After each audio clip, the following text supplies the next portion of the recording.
Hey, it's live. You lose. All right, guys, we're live with episode 2 of season 4 of the weekly, and this week we have a special guest. Joining us this week is Anna Lee. Thank you very much, Anna, for joining. How you doing? Hi, how are you? Good. Good.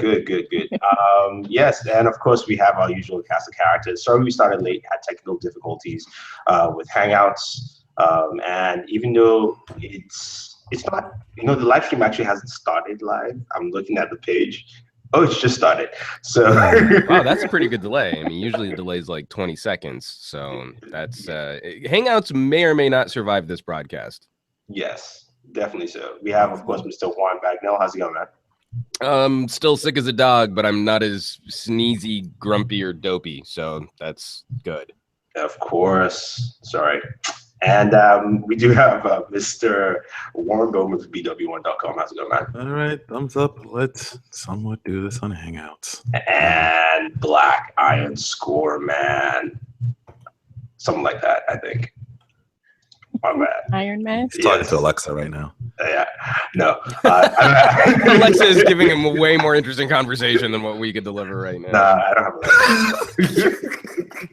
All right, let's start things off. We have 2 uselessnesses of the week. First one is going to go with Microsoft. Microsoft dropped support for Minecraft on Windows Phone. That was quick. I mean, Microsoft owns Minecraft, first of all. How do you drop support for your own thing? They pulled a Google with that one. So,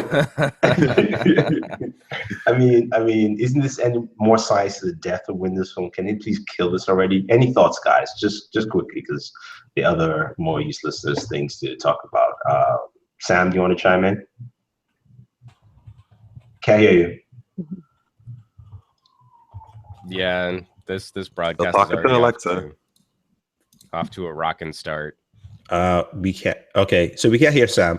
How about you, Juan? How about you kick it off since we can hear you? Okay. So I'm still trying to pull up show notes here. We're talking about Microsoft dropping support for Minecraft. Minecraft. So here's the deal. I'm not shocked. The problem is tying together the different interfaces. We're still waiting for a cohesive strategy on all of the parts for Microsoft's operating system strategy, right? So I'm not surprised, but for them to still be like teasing that they have a mobile strategy, we're seeing the rumors that they might come out with another Windows Phone. The Universal app still doesn't have basic support for the right interface and using Minecraft, and it's been a while since I've actually fired up Minecraft. I think this is an opportunity for Microsoft to tell us something cool, like, hey, we're really pushing forward with AR, and look at what Minecraft is going to be able to do when it's not tethered to a computer or to a monitor or something like that. But I don't have any faith that Microsoft could string together that cohesive of a branding statement. Instead, I think we're just going to sort of wallow through a bunch of stuff. Minecraft is going to continuously bleed users and support. And then when something cool does happen, we've all moved on to something else anyway. Any thoughts, Hannah? Everything Juan said. I'm not really into Minecraft like that, so I don't really care. But it's true. Like, why is he dropping support like that?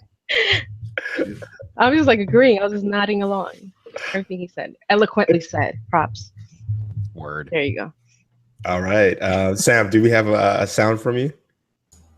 Can you hear me? Yes, we can. Yeah, now we can. Right, so at the end of the day, I think basically, yeah, it doesn't matter. I don't care. Nobody's using a Microsoft phone anyway. Can we move on? Okay. I mean, all right, fine. Well, I mean, I think the bigger concern isn't necessarily just Windows Phone. It's Microsoft putting out these tools for building universal apps and then not really even supporting their own first-party products on that platform. This is the reason why developers don't really support even the operating system side of making apps for Windows. And again, we're just going to keep chugging along on legacy x86 software because of moves like this, first-party moves like this. If you don't properly support this new infrastructure, no one's going to develop for it. All right, let's move on to another uselessness. AT&T's upping You fee. didn't even ask me anything. Like I don't exist. I know We that know was what- cold, dude. I Well, felt did it. someone say something? I was sad. I was sad for you. No. This one is going straight to you first, Warren. So just relax. AT&T raises upgrade fees once again. So in addition to upping the price of its grandfather unlimited data plans, unrelated DirecTV service at $5 a month, they also follow steps with Verizon to up the fees for customers. So basically, upgrade fees going up to $25. What do you make of this? This was a story from Pocket Now. I think Juan wrote this story himself. No, Jules wrote this. Jules wrote this one. Yeah. What do you think about that? Because I know how you feel about Verizon and how they've upgraded fees for you in the past. So I was saving this one for you. So if I get this right, the upgrade, if you upgrade your phone, they're adding a higher upgrade fee, and then are they now putting an extra fee on if you still have an unlimited plan? Yeah, Is so what they're doing? on unlimited grandfather plans were got an upgrade already, but they have an upgrade fee for new devices. I don't understand why they have to charge you more to put a device on the network to pay them more money. That just doesn't add up to me. Like, why would you? I don't understand charging a fee to allow someone to use your network when they're already paying you to do so. It's Apparently, you don't understand how capitalism in this day and age works. Basically, you pay for service, and then you pay again for service. You didn't realize Warren was such a fascist, socialist, communist Warren, pinko. are you my communist God. or something? You wouldn't give these companies that work for that take your hard-earned money without any recompense whatsoever? You're not just going to give them your money? Is anyone here like using their daily driver on AT&T? No. I did a driver than AT&T. Okay. No. I am. I just thought it's been a long time since I've actually like paid for an upgrade. Well, this obviously, doesn't account for us. None of what's happening here exists in our world. Doesn't all exist in our world. But what I'm saying is like, isn't this an opportunity to like educate? You know, you can go and buy a phone from pretty much anywhere and just not have to worry about adding charges or fees or anything. It's just my problem with it is that it's signs that they're desperate for money. They're desperate now. They're trying every little pocket to charge a little bit extra here for something because they're losing money elsewhere. Because eventually, these telco companies need to realize they're just going to be dumb wireless pipes, and that's all they're going to be. And they don't want to accept that right now. Sorry, Anna, what did you say? What did you say? I said no, they're losing quickly, and then the rise of unlocked phones, people are going to go that way. I think that's why unlocked phones have been so popular, right? Because you're looking for the alternative. Yeah, you're looking for the alternative. Like, I don't want to pay this every single time, Absolutely. every year. And if you're into phones and you know your specs, it's not worth waiting 2 years. It's not worth paying more. Yeah, And swap like, stuff out there now too. That people are buying used phones.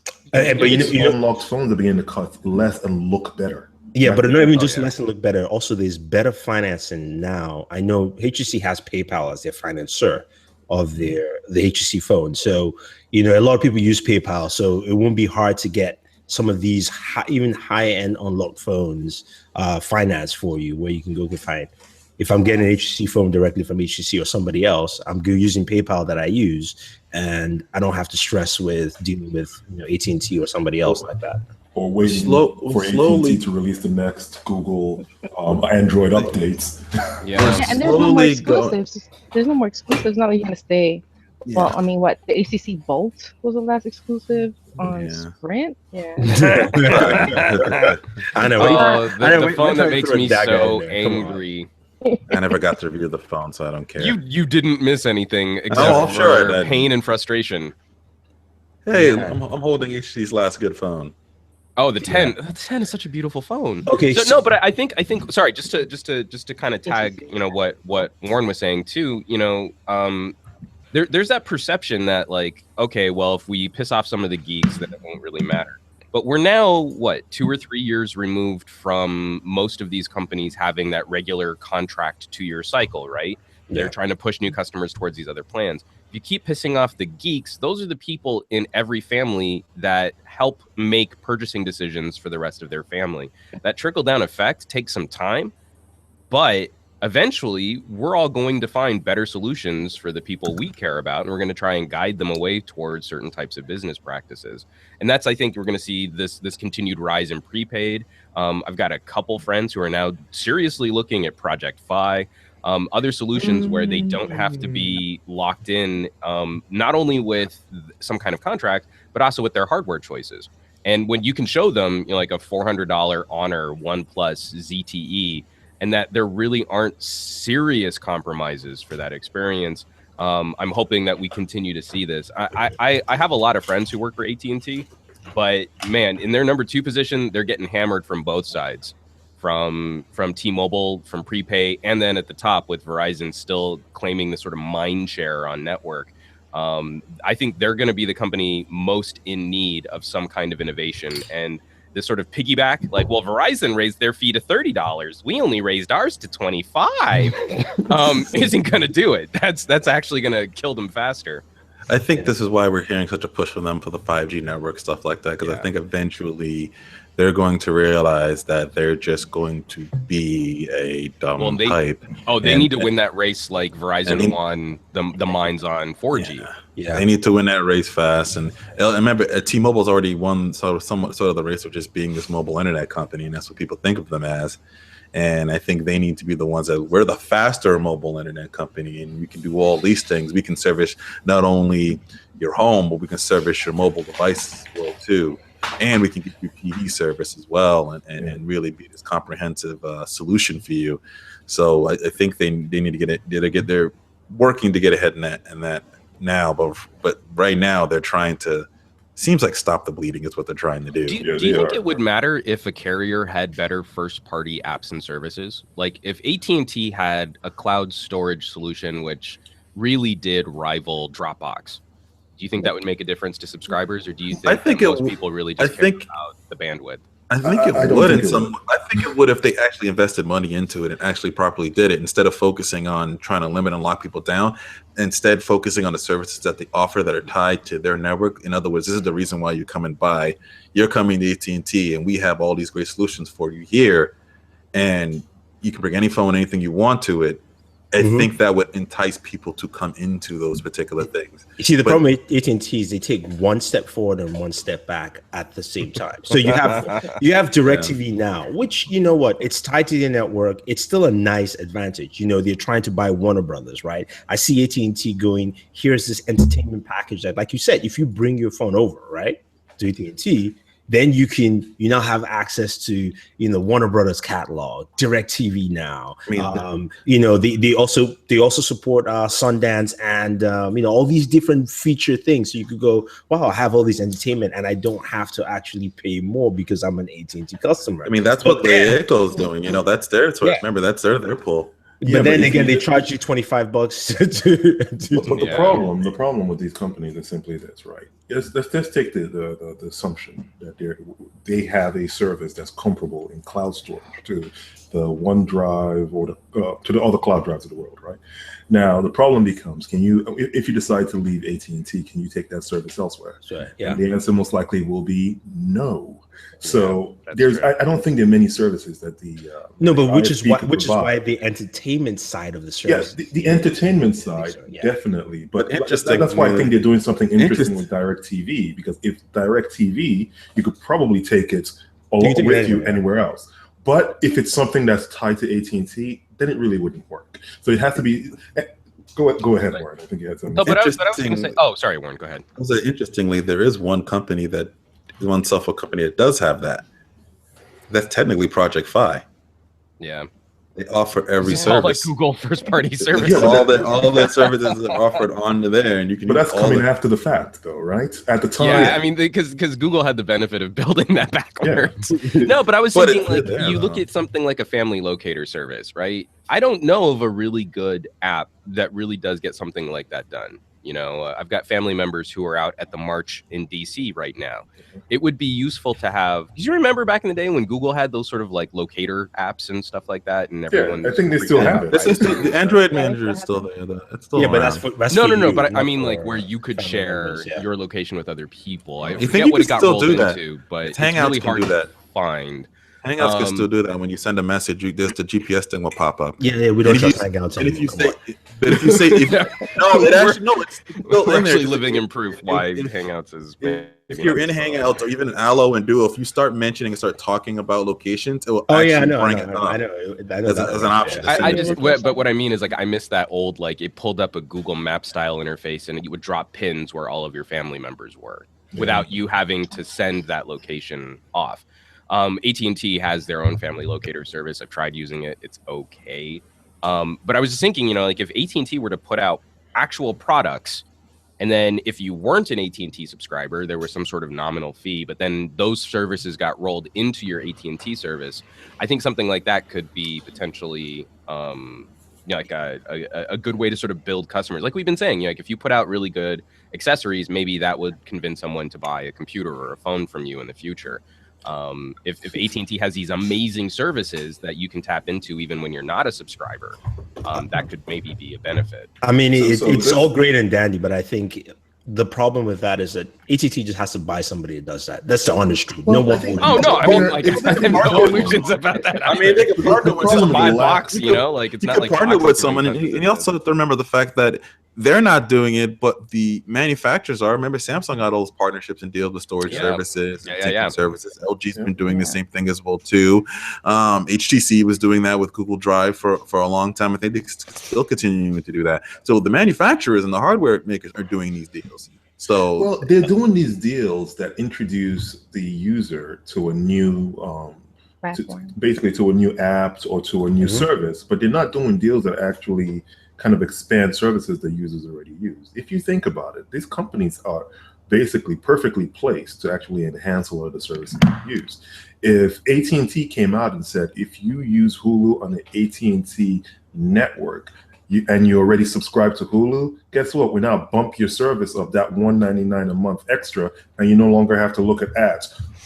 Wow, that's a big impact on a lot of people. There are tiny things they could do like that to enhance what users or like to enhance services the users already have, but they don't think about their users. They think about their bottom line. That is actually a very good point. That's almost a good way of circumventing what T-Mobile did with binge on and saying, you're not paying for the data cap. But we're like, no, we're not even affecting data cap. We're just saying, you know what, for the user themselves, we will upgrade that experience of, like you said, moving from with ads to without ads for different apps or services, whether it be Hulu, whether it be, YouTube Red or something like that in there.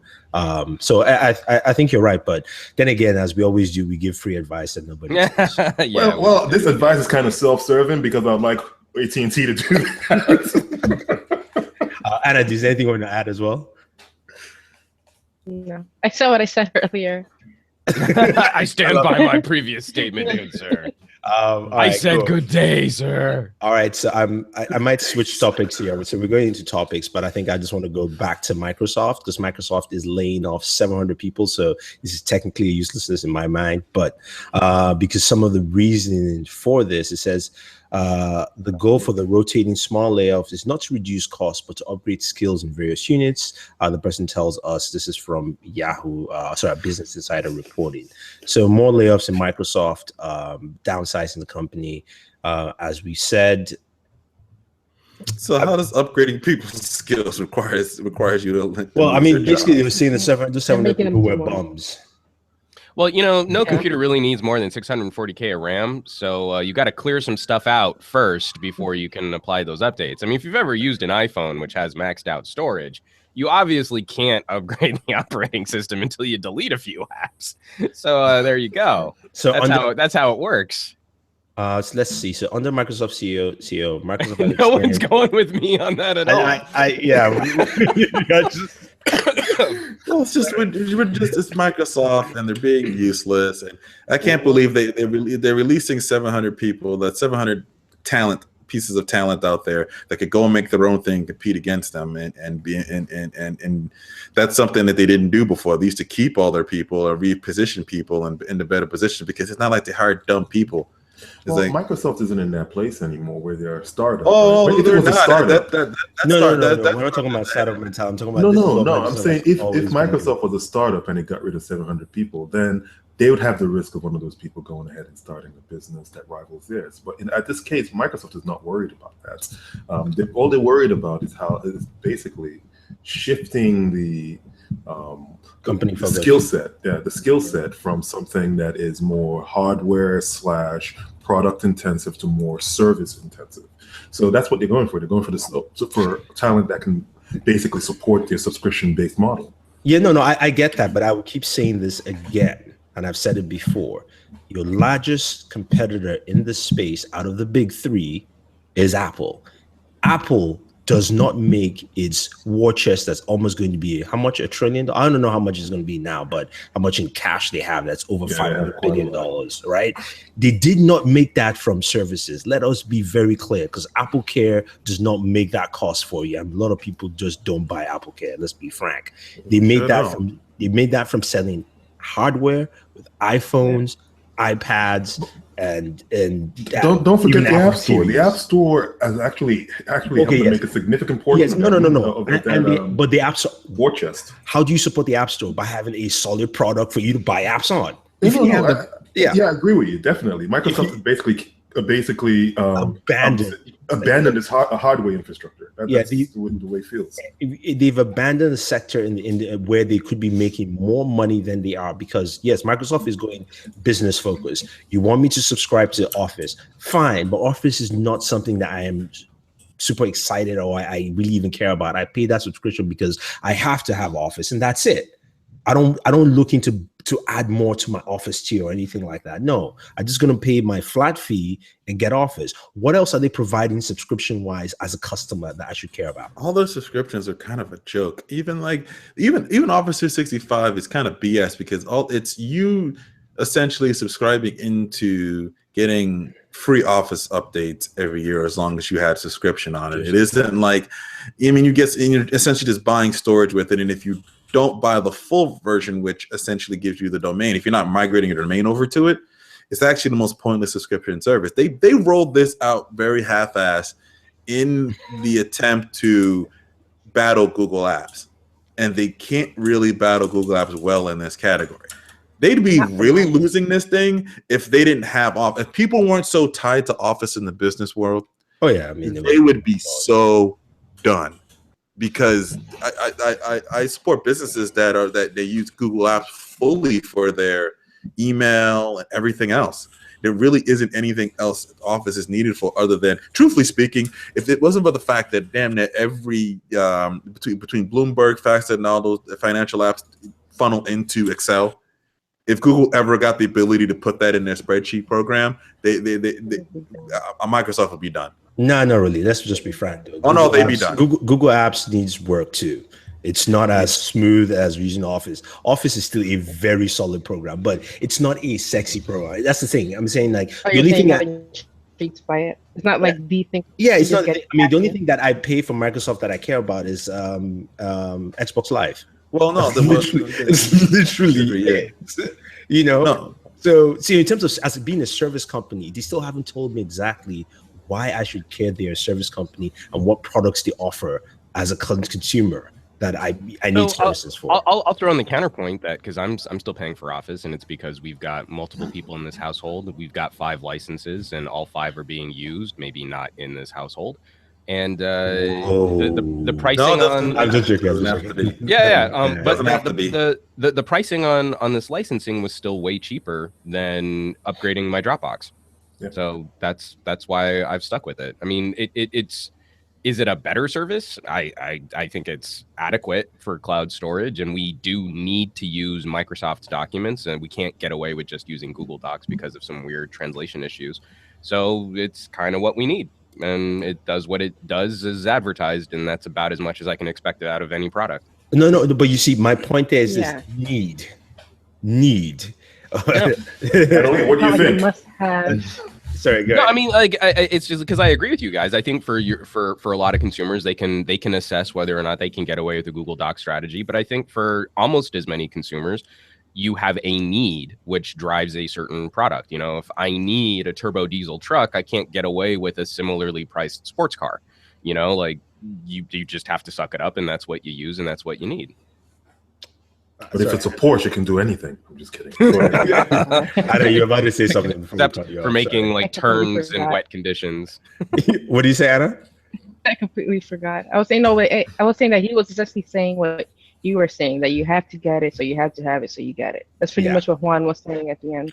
Well, yeah, that's what I'm saying. Most businesses do it, but I'm telling you that the second that Google somehow makes their spreadsheets work almost similar to Excel, and those plugins can fill in and pull in that data the same way, they're in trouble. I mean, I would trouble. agree, but knowing how Google does things, I don't think they're in trouble at all. We just spent 20 but they're minutes trying to doubling get Hangouts. The fact that they just renamed this thing G Suite, they're kind of doubling down on apps a lot more than I thought they were going to. The service is going to be where it's at in the future. Even Apple can't get away from that. But the problem I think these guys are going to face is you have a lot of people who make the decisions, a lot of people who are actually starting companies, a lot of people who are entering into their 30s and early 40s right now that grew up on the whole basis that you buy software that became yours. You didn't subscribe to software for an indefinite amount of time. Now, to translate from having software that you owned to now subscribing to a company's software, exactly, that's the biggest mindset, the biggest shift in mindset. And I don't think these companies are taking it into consideration. Google's a little better at it, because they've given away so much of their services for free for so long. So people are used to using Google products without thinking about what they're paying for it. But Microsoft is in a place where we've always bought the software.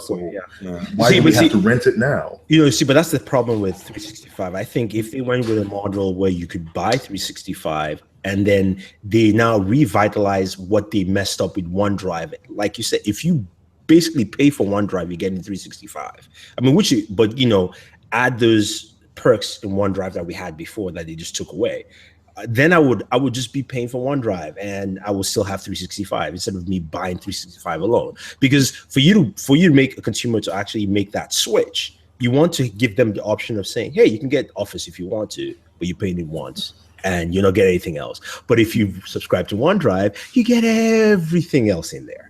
Yeah. And that's what you want consumers. The problem also boils down to when you're looking from a business standpoint, as somebody starting a business, and you really do compare the Office. So you compare what you have to pay for Office 365 to start your business and hosting and all the other stuff and email versus what you compare against what Google Apps or G Suite offers, and you're a starting business. Google wins that argument every single time against them, and that's not something they want.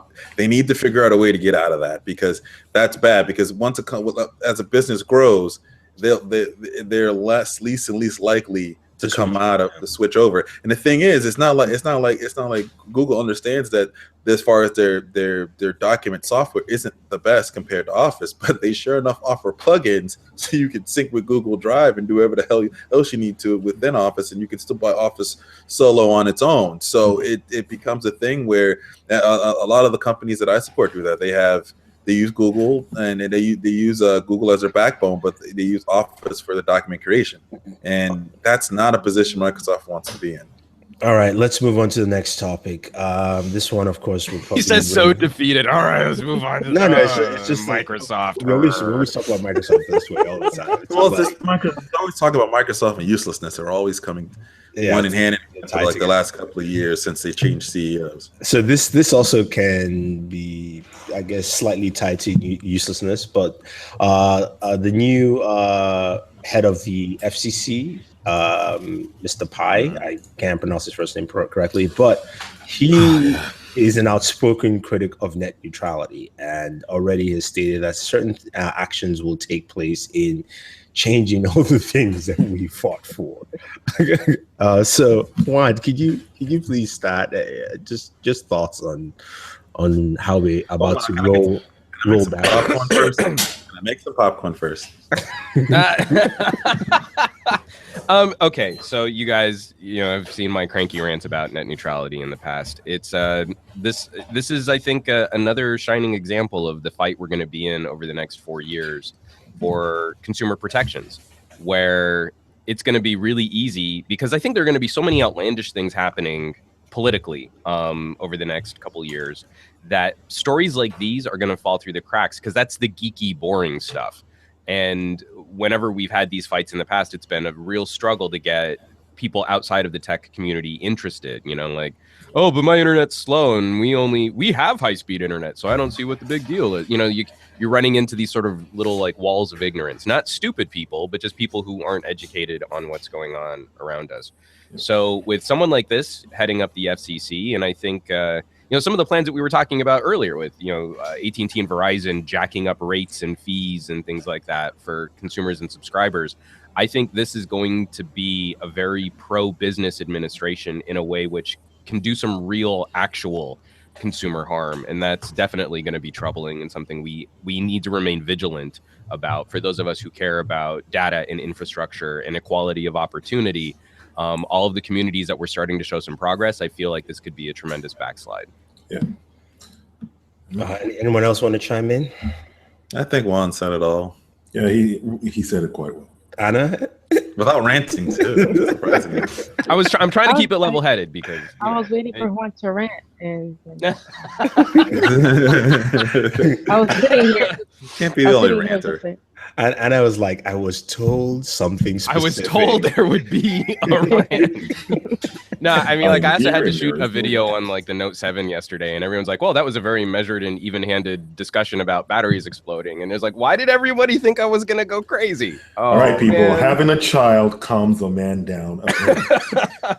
Where? Hold on. Where? All right, let's move on to our next topic. Apple is suing Qualcomm for roughly $1 billion, saying Qualcomm has been charging royalties for technologies that they have nothing to do with, an action the chip maker sharply dismissed as groundless. This is according to article on CNBC. This comes after the regulators in Korea fined Qualcomm $854 million. So right now Qualcomm is fined. One, they have to pay for $854, but they also have $1 billion lawsuit against them from Apple.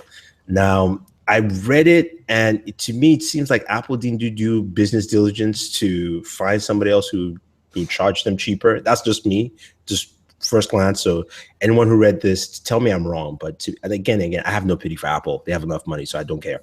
That's one half of me saying that. The other half of me also says that it looks like Qualcomm charged them for certain things and they accepted the fees. So, yeah, I don't know. I mean, what do you think, Sam?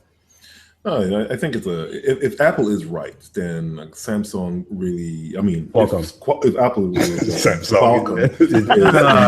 I know, I'm so used to saying Apple and Samsung. Now it's Apple and Qualcomm. Spot the fanboy. Hey. No, then Qualcomm really has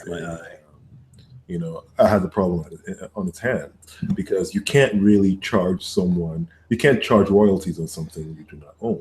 So if that's the case, if Apple has a clear case of this, if they have evidence of this, we don't know the specifics of exactly what is in dispute. But if they have evidence of this, then Qualcomm should expect lawsuits from its other clients. This does not just affect Apple; it affects Samsung, it affects HTC, it affects anyone that uses a Qualcomm chipset in their mobile device, and that's almost every single one of the major manufacturers. I mean, that's true. I mean, Qualcomm statements that Apple has intentionally mischaracterized our agreement and negotiations, as well as the enmity of the value of technology we have invented, contributed, and shared with other mobile devices through our licensing program.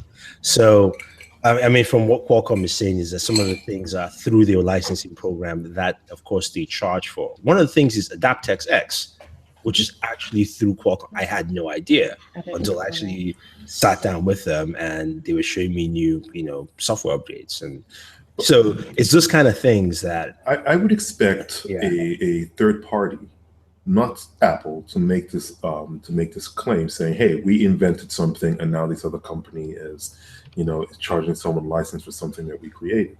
But it's kind of odd that Apple would do that and not even we don't know who they're claiming created these. Exactly, that's the thing. Because who are supposed to have the licenses, the correct license owners for these things. So Apple's claim here is a little, it's questionable for me. Some parts of me thinks that part of the problem is that Qualcomm has a licensing program which a lot of the things they license out are probably from really smaller companies, either developed by, a smaller startup or a small company here and there, partners with Qualcomm. Because you partner with Qualcomm, you can charge more rather than you yourself going out to, tell Apple wants to use your stuff. Apple says we'll pay you 30 cents per device, and the Qualcomm could charge $1.50 or whatever the licensing fee is. So I think this is very murky as a whole, and probably Apple just wants cheaper prices.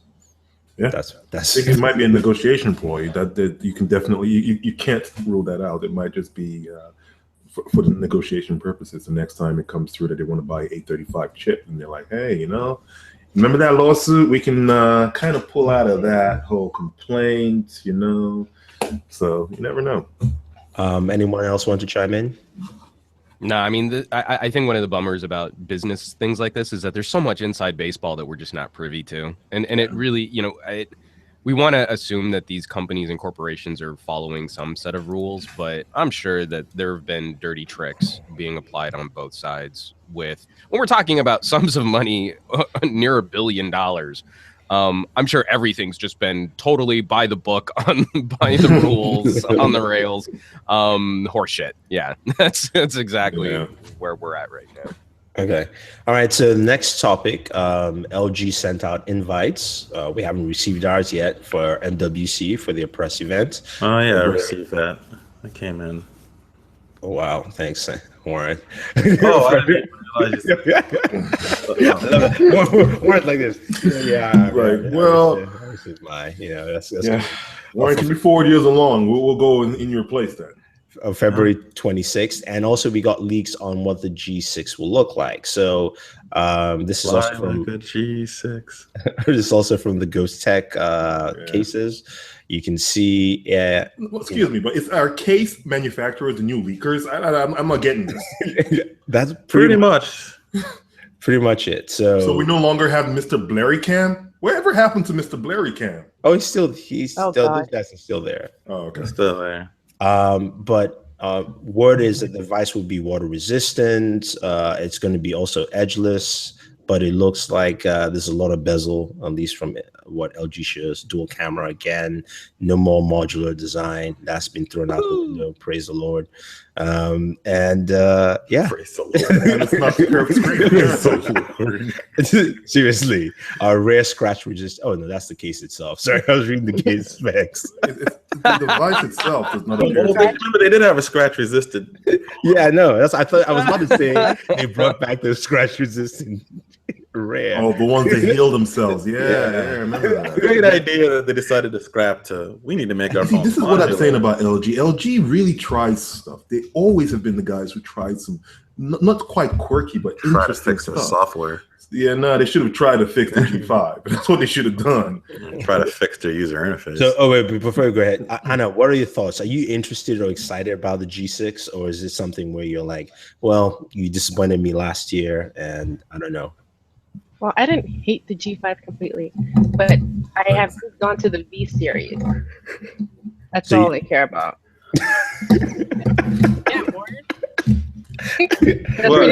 Who's playing with them? What happened? What did I do? Like yawning, like G6 or whatever. Oh, I was tired.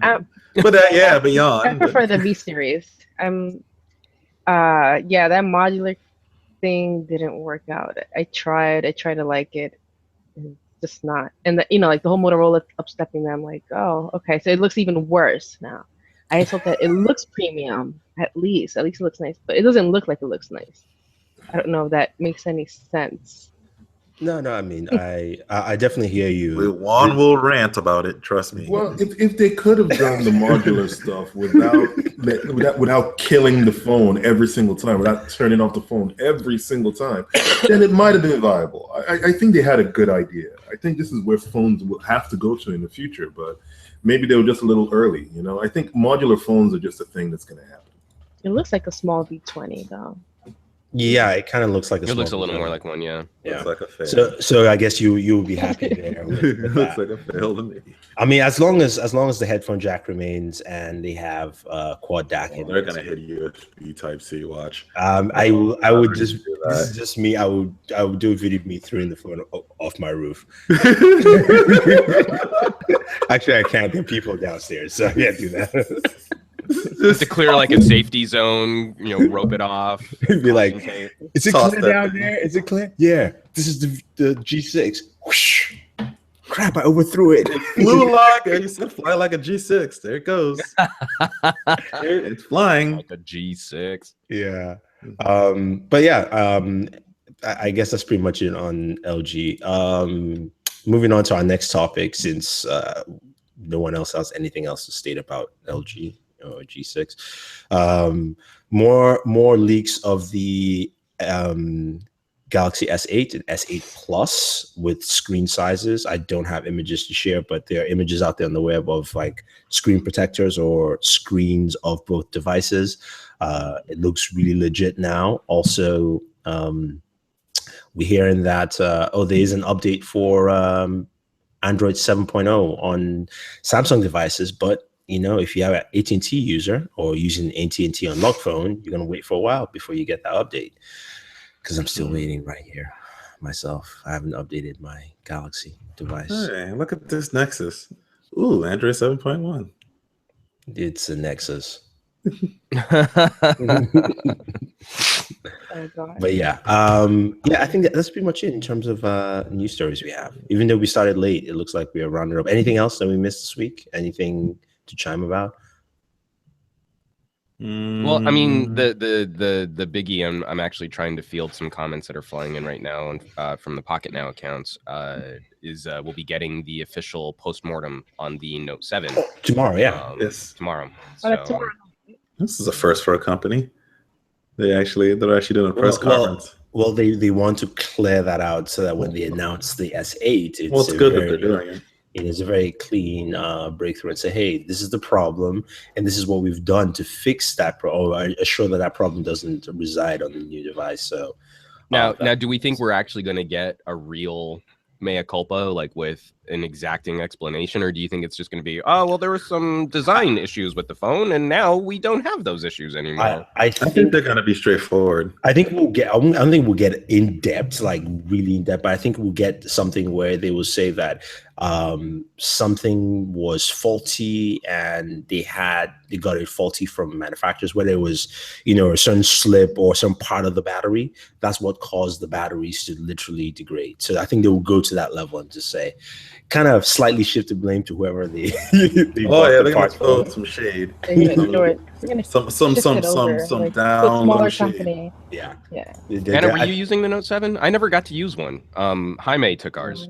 No. Nope. I talked to Sam about that. Talked to Sam about the Note 7. Oh, it's an awesome device, an amazing device, the best device. Don't do that. We're gonna have that for so long. You've got to ration those out. It's an S7 Edge with a pen. No, it wasn't the S7 Edge with the pen. I would disagree with that. Oh no, I disagree with that. Not at all. No. It was very refined. It was very refined. S7 Edge. Right. And you know what? This is the speculation that I think a few people had beforehand. It was the battery, and it was because of the size of the battery, and because it was bending. That's why it was short circuiting and causing fires. So the fact that they're coming out and confirming it is a really good thing. So it's not something that's totally unexpected. It is something that people already guessed at before. So. Yeah, I think one of the most important parts of this is maybe the vindication of Samsung SDI, that this wasn't a bad batch of manufacturing problems, that this was a systemic design flaw.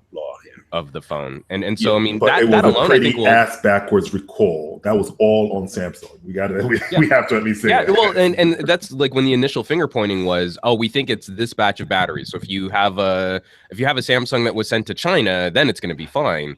That the vindication of SDI, so that the companies that are sourcing those battery cells, consumers don't have to worry about that. It's whether or not the manufacturer is supplying them that resource with good designs, and it seems like Samsung did not deliver a good design for that battery. Yeah. Juan, quickly though, your shirt, I mean, what is that? Is that a baseball bat to a zombie head? Isn't that Negan, whatever it is his name is? No, not the Negan. MLB logo, but that's like I've been saying, if the zombie apocalypse happens, I have friends who are baseball players and I have friends who are firefighters, and those will be the two most useful groups to have with you during a zombie apocalypse. Yeah, but I don't That's know. the reason your I friends don't would come? know. no, but what weapons do you have in hand at home? That's the question. I mean, first, I mean, like we keep baseball bats under the bed, and we've got like So no bedroom invaders. I've got like knives and stuff. I don't know. I mean, I've got some really good kitchen blades. They should do well for a bit. You know, You don't want to mess your kitchen blades up with human, like, you know. I mean, you know, you do what you got to do, man. You know, if that's what happens, it's what happens. You just don't use them for cooking after that. LGH says, why a firefighter? Oh, well, so no. I mean, really, you think about it. You want baseball players because they can swing. You know, they got a good swing, but they're going to be high maintenance. Firefighters are good in a variety of different roles, right? So they all have basic paramedic training. They're all great for pack mule. Like you can carry a ton of gear. Firefighters have to be of excellent physical fitness, and you know, swinging axes, you know, busting through doors, stuff like that. They are probably one of the best ultimate resources for all round calamity when in the event of some type of cataclysmic zombie invasion. Hands down. Soldiers would be a nice, you know, like super close second. I'd probably put police officers way farther down the list. Oh yes, bottom. I think soldiers and firefighters also do a better job of working in teams, whereas police officers are sort of trained to be a bit more reactionary. So again, that might not be good in all situations, especially when you're encountering other human survivors. See, Anna did not expect this conversation at the very end. Detail. She's like, this is some very detailed zombie apocalypse. I like thought this through. Like, oh, you have no idea. We had a plan in my old apartment on how to get resources, locations, set up cars from the car dealership as batteries to power the house because we could set them on idle and basically get electricity running through the house. There's a lot. I have my go bag always packed, and I have a motorcycle. I'm good. That's all I know. I have a motorcycle on my go bag. I'm fine. Your cars can can go forage. No, but I mean, although Warren is saying that what it is not really just zombie apocalypse, it's for anything that happens. Yeah, I mean, it's a jokey way to kind of address something that's kind of scary. I mean, it's why my wife and I really do have, you know, earthquake emergency prep kits. You know, well, you kind of need that there. Oh yeah, big time. After Katrina, my sister had to leave New Orleans and come to the East Coast, and the only thing she had on her was her bag. But luckily enough, she had some clothes from work she could take with her. But that kind of instilled it in me, always have a go bag. And when Sandy finally happened here, I had a go bag. Luckily enough, I didn't need it, but my motorcycle really helped me get places where cars really couldn't go because there were like branches and stuff all over the street. So having transportation that is nimble definitely is a big. And also, firearms are another important topic to bring up because if you have to move, you don't want big ammo. I mean, I think, you know, for most of these situations, like a 22 is probably as much as you really need as for any kind of deterrent. Nah, I'm thinking I should get a crossbow. And an MP5, man. No, see, crossbow takes up way too much space, and then your ammo's like way bigger. No. Hey, but the guy that drives the motorcycle and has the crossbow, he always survives. Useless after 5 shots. It's also reusable. Exactly, it's reusable. Sort of. I mean, have you seen? I mean, like I don't know. I mean, like I used to have to teach like Cub Scouts archery back when I was working at Boy Scout summer camps, and like those arrows don't last long. They shred pretty quick, and they bend. They get. So if they warp, you can't really shoot them in a straight line afterwards. Just silly. But I'm telling you, like the box of ammo of 22 bullets that you can carry is compared to like 10 arrows. I'll stick with small caliber firearms. Thank you very much. So Anna, hopefully this helps your own preparedness plan. I don't do zombie shows. So I love it threw me off at first. I figured it out, and then like all of this, like I didn't think about getting a motorcycle to go through trees. Like, that's not me. Like now I want to I don't know. Okay. Oh yeah, there's one more thing I wanted to bring up. This is rumor because it's down the line, but rumors are pointing that finally this year the iPhone, and I'm asking you, Anna, because I know you have an iPhone. You're, I think, the only iPhone user out of all of us here. So the iPhone is going to be getting wireless charging this year with the iPhone 8, right? Yeah, 8. So are you excited about that, or is that something it's too late, I really don't care now? I'm excited in setup form because I like having, I had the pad ready for the Note 7 and all that. It would be nice. Like you said, the excitement is gone. It's not innovative anymore. It's just not like, oh my God, whatever. That's true, but I use both sides. That's different. Maybe these people are gonna love it, like super fanboys. We know a few. Okay. If they come out with having a Qi charger, like a Qi spec, and then they'll go around and start comparing everyone else's charging pad. Oh yeah, but so that's the thing. Do you think Apple will go with Qi, or they will go with their own proprietary wireless? Why are you asking questions you know the anser to? Already? I'm just let Anna answer. Jeez. Yeah, I mean, come on, guys, like chill. Right, Sam is right on that. Like, what the answer is. You're not gonna. Oh, ours is better. We did it differently. Blah blah blah. You'll change one little thing and different, and it's theirs. Okay. All right. You know it. And then you're getting one. I mean, yeah, to review and then throw. They're just gonna use that W1 whatever thing. It's all surprise. It does wireless charging too. Well, and then the what do you fanboys guys will go think? to Boost and explain why it's better. And Anna, so I mean, like, because I completely agree with that point, and we've seen Apple do this a number of times, where a technology has to mature significantly before Apple will consider putting their own spin on it. One of the rumors that we saw was the potential of a wireless charging standard, which doesn't require you to put the phone on a pad. That they could maybe come up with some kind of cloud energy, where as long as you're standing within a certain zone. That was a company that Apple invested in. Remember, like they were looking at wireless charging, but it was wireless charging where as long as I was standing in this zone, my phone was getting some kind of trickle charge. I think something like that could actually be compelling enough to be exciting. Not Tesla just Apple do that already. I mean, just wondering. I thought yeah. But that was Tesla before we asked quite a few things. But what Tesla was doing was actual energy generation, which was being utilized in that moment. I think what we're looking at now is the next baby step towards recharging of a chemical battery pack, which is a different kind of energy transfer, which I think has the potential to actually be kind of forward thinking, or at least a nice kick up the pants to get the industry moving again. Good point. Because it's like payment services, right? We saw the Qi standard and the PMA standard fight. And so we never really got the consumer adoption because consumers didn't know what to buy. So they just figured it wasn't really worth it. Same thing happened with payment systems where we had ISIS fighting Google Wallet. No, Jesus. That's what they called it. That's what they did call it, though. And who won? Apple walked in with Apple Pay. Yeah.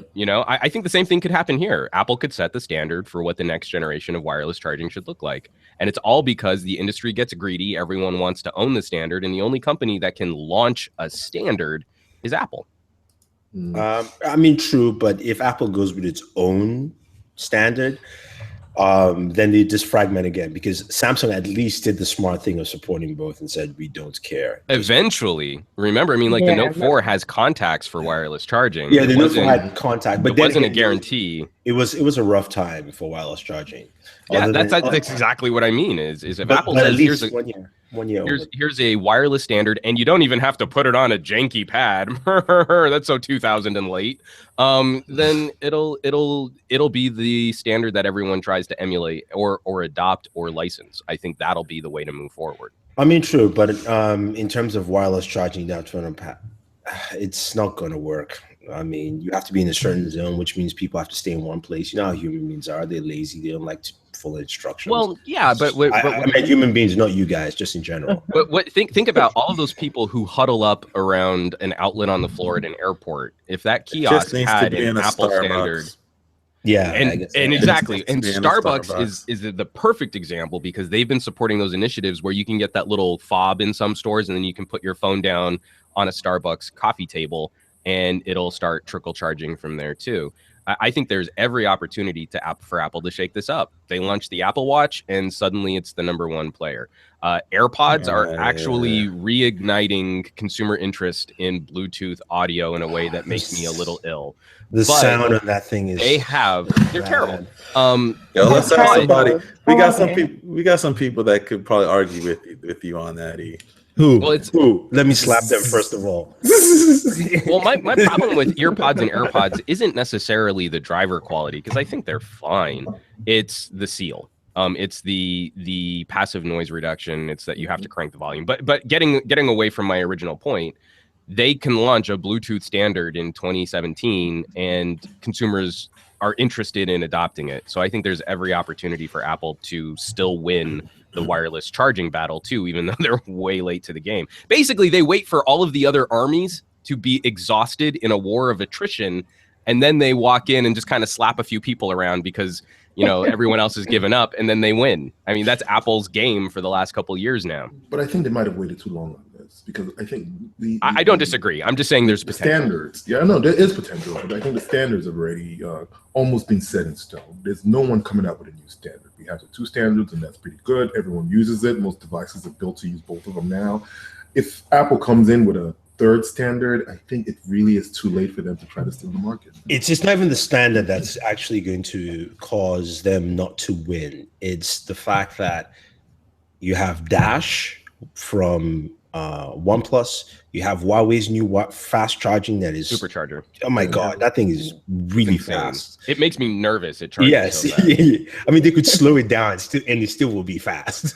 That's how fast it is. So, and you have Qualcomm with 3.0 or is it 4.0 coming out? Sorry, Quick Charge 4.0 coming out, which is also fast. So, yeah, wireless charging is great, but then if you really need a good quick charge, you plug it in and it would take you the thing that I've been arguing about is that quick fast charging just isn't there, and it's just like from a wireless standpoint, and it's like sure I can wirelessly charge, but then I can plug that in and get 15 minutes and get 50 to 60% of my battery back. Yeah, it's just yeah. I mean, unless maybe Samsung with the S8 has a faster wireless charging where now it cuts down from 2 hours to 1 hour, in terms of full charge from 0 to 100. Then maybe. But again, I think the argument is just kind of mute on that point. How about Apple just gets fast charging, period, for the little ass batteries they put in the damn phones?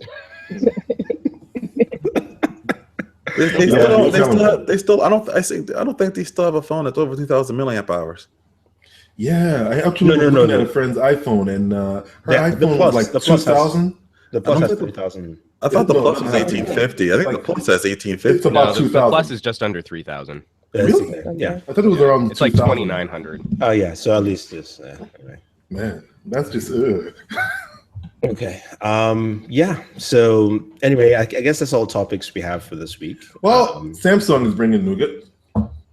I mentioned that. Were you even paying attention? I might have gone away to go get some more tea. I said I did. Might have gone away to go get some more tea.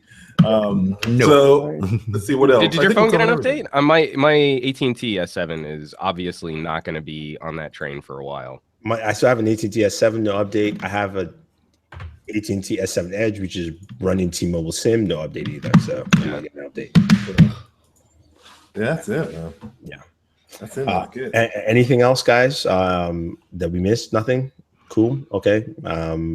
That was kind of a slow week. I mean, really, all things told, and I think a lot of focus, especially in media in general, was focused on politics. This week.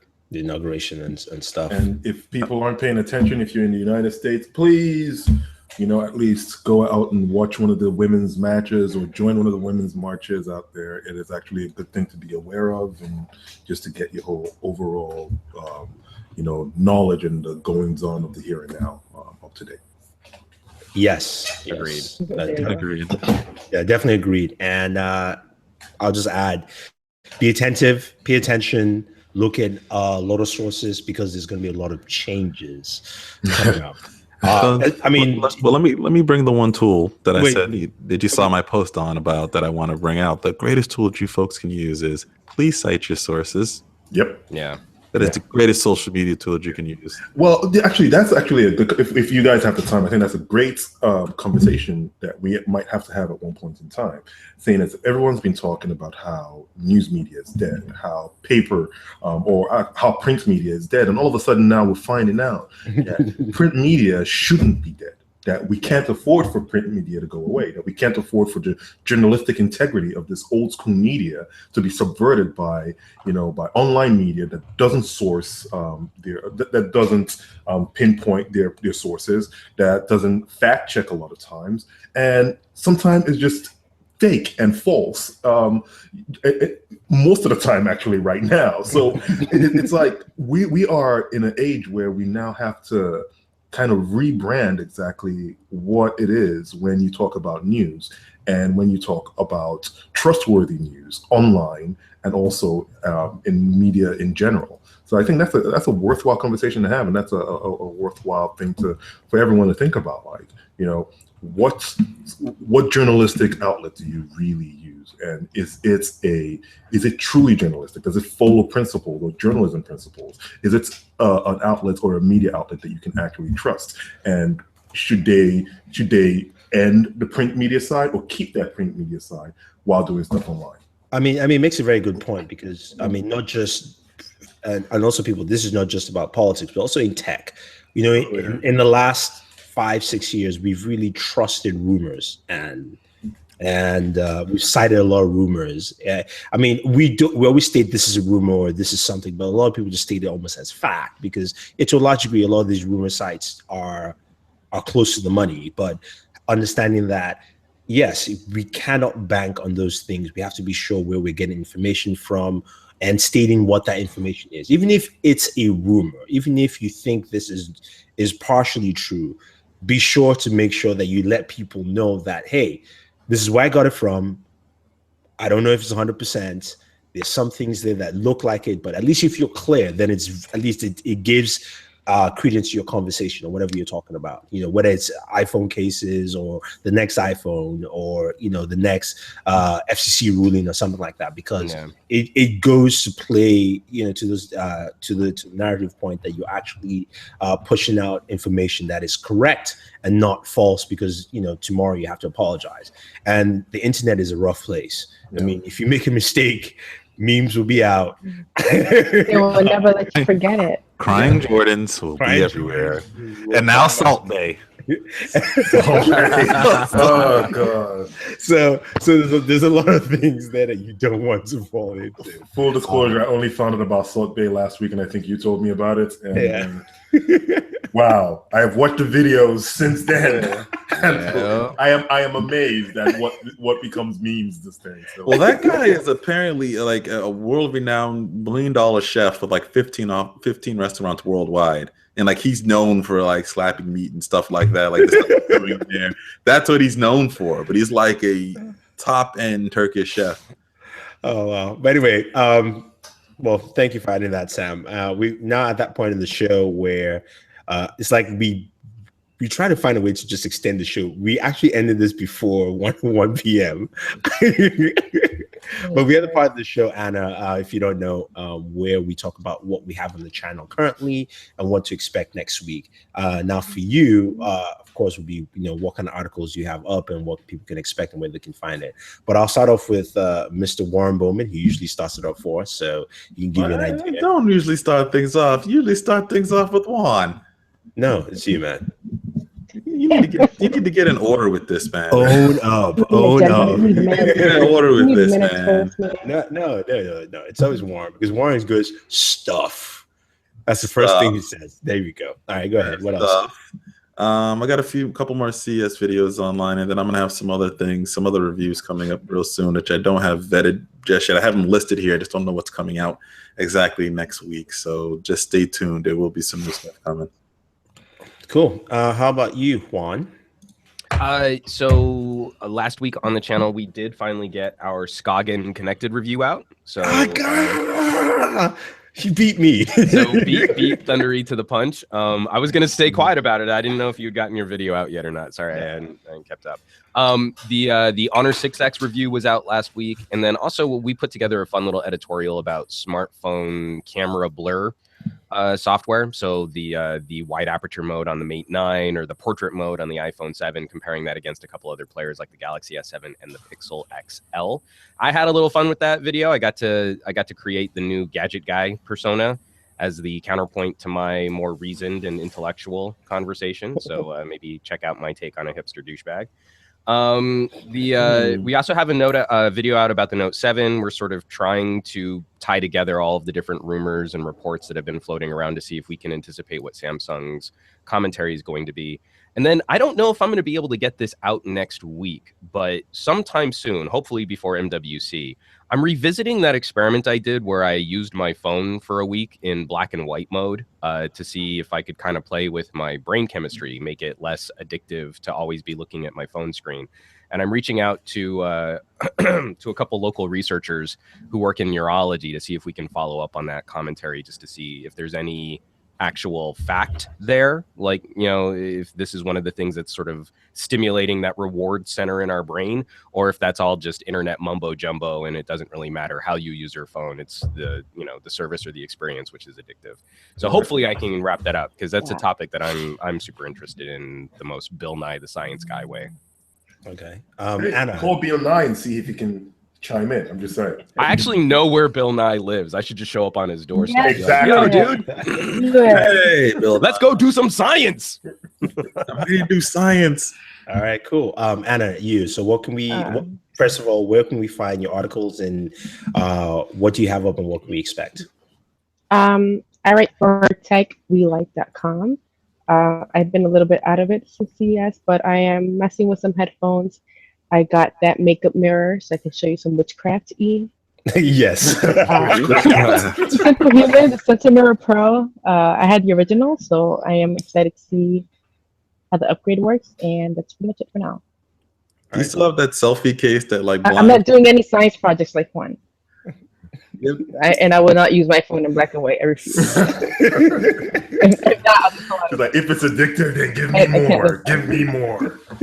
Yeah, Anna shared a photo of the new, like, the selfie mirror on Instagram or Facebook. It's a makeup mirror from Simple Human. And I was like, please do not do witchcraft. Contouring and stuff. He's against it. Do you still have that selfie case that blinds people?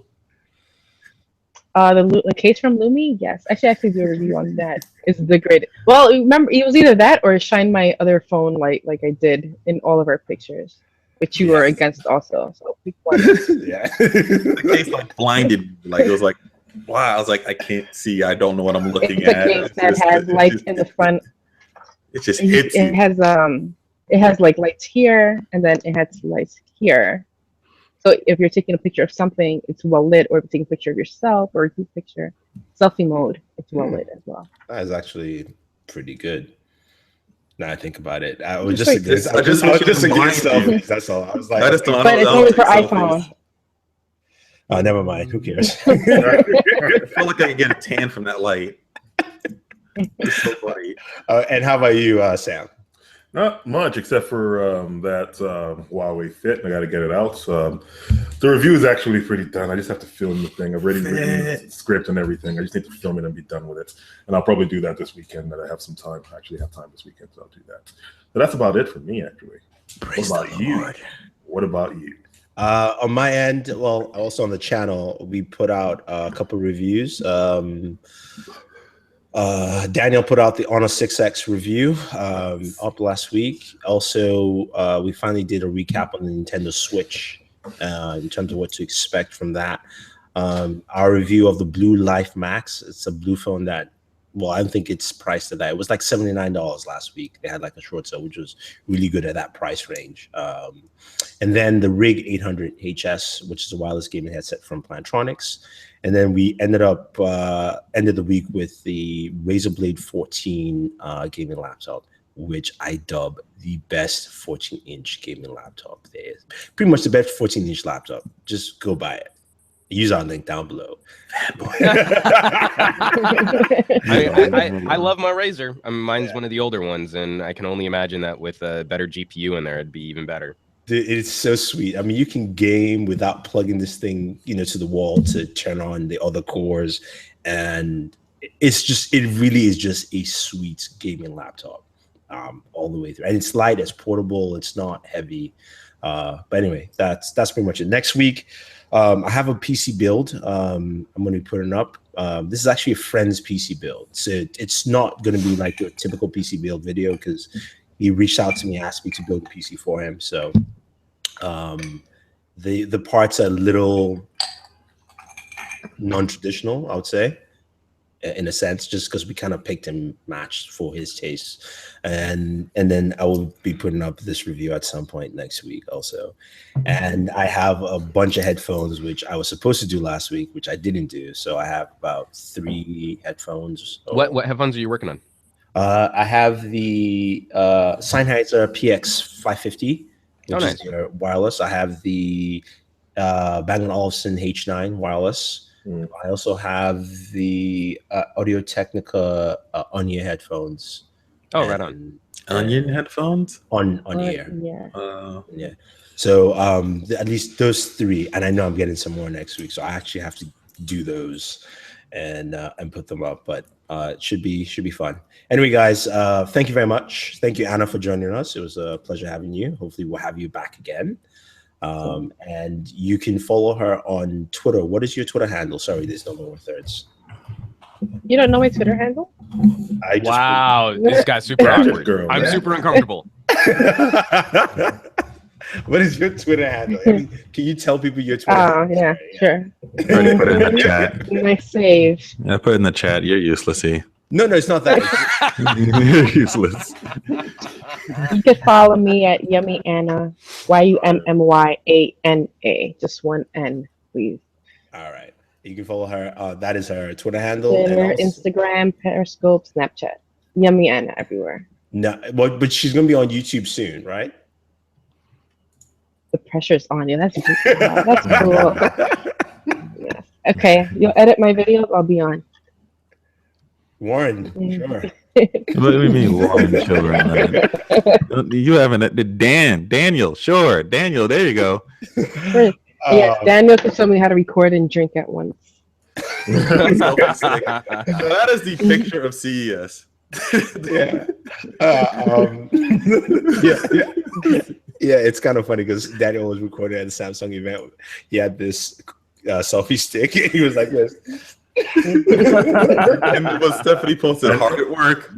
And knowing Daniel, that thing probably didn't move. Yeah, no, it did not. Well, also you can check out Mr. Juan Bagnell at Pocket Now on YouTube. His Twitter handle is Some Gadget Guy. Also, he has his own channel on YouTube. It is Some Gadget Guy. Some Gadget Guy. Sorry, I said Some Gadget Guy. Because Bill Nye. Yeah. Because Bill Nye and I are like this. We're basically besties. You're his clone. You're Hispanic. You're his Hispanic Totally. clone. Exactly. I mean, people, if he were standing right next to me right now, I think it would be difficult for most people to be like, well, which one's the Hispanic kid? Exactly. It's like Bill Nye and some audio guy. Yeah. Bill. And also, you can check out Mr. Warren Bowman at BW1.com. It is BW1 on YouTube. It is BW1.com on Twitter as well as Instagram. And Mr. Black Iron _man, that is Sam's Twitter handle. So you can follow him there and check out videos of him as well as myself on Booredatwork on YouTube, Booredatwork on Twitter. This is Thunder E saying thank you very much and always enjoy your entertainment. Ooh, yeah. And